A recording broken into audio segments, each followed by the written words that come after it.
We don't have to be marketers. We have to be messengers. I said, everything is messaging, everything, right? Everything is like, how do you deliver and make them want it in a one-on-one way first? You got to test that out, because when you're good at it one-on-one, you'll get better at it even, in a bigger way in your content on social media and whatnot. But actually, it's the one-on-one gym. I call it like one-on-one fitness gym. Get in that one-on-one gym and like very much strategize what is that message, and being able to even say like, here are the two things I know that if you do it with us, it's going to change the game, and keeping them focused there. It is our responsibility to be like, this is what you need. So if you haven't like built that cadence into even your sales conversations, take a little bit of time, even if it's just one call a week, to go and plan for what the call is going to be. That'll help a lot. And are you like really looping back to every single person that you've met, even in a very indirect way, instead of trying to find new people? And remember, one other thing you should be prepared for is, what is the cost of them not working with you?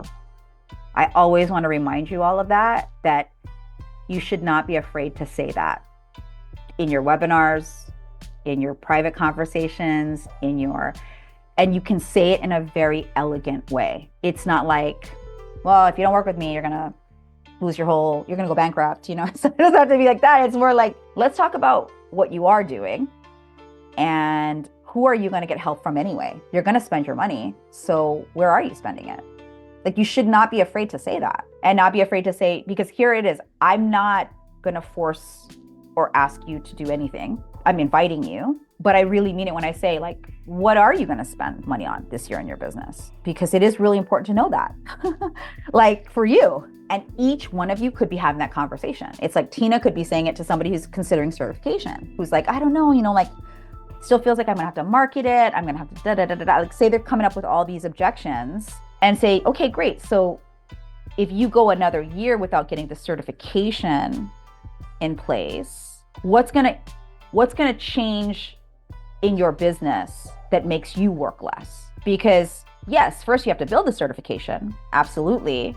And that is an investment of time, energy, and money. But if you go another year, you're just gonna have this conversation again anyway, because then you're more of a helpful, strategic advisor, even in the sales conversation.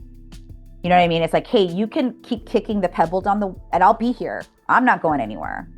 Okay, I will be here. But would you like the same day next year to look a little bit different than what we're talking about today? If so, I'd like to support you in that. In the case of like, whether it's one-on-one clients or services clients, you can say with integrity, we really can only take on two more channel manager clients right now, because we are full service. The reason I bring this up is like, it's unlearning that we don't have to be marketers. We have to be messengers. It's very different mindset, like at the thought leader level.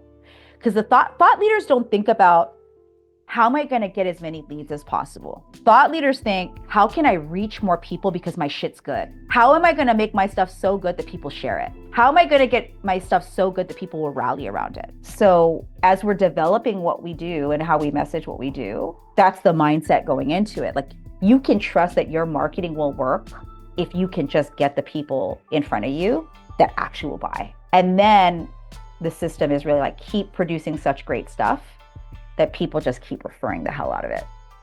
That's the whole goal. Just make that happen.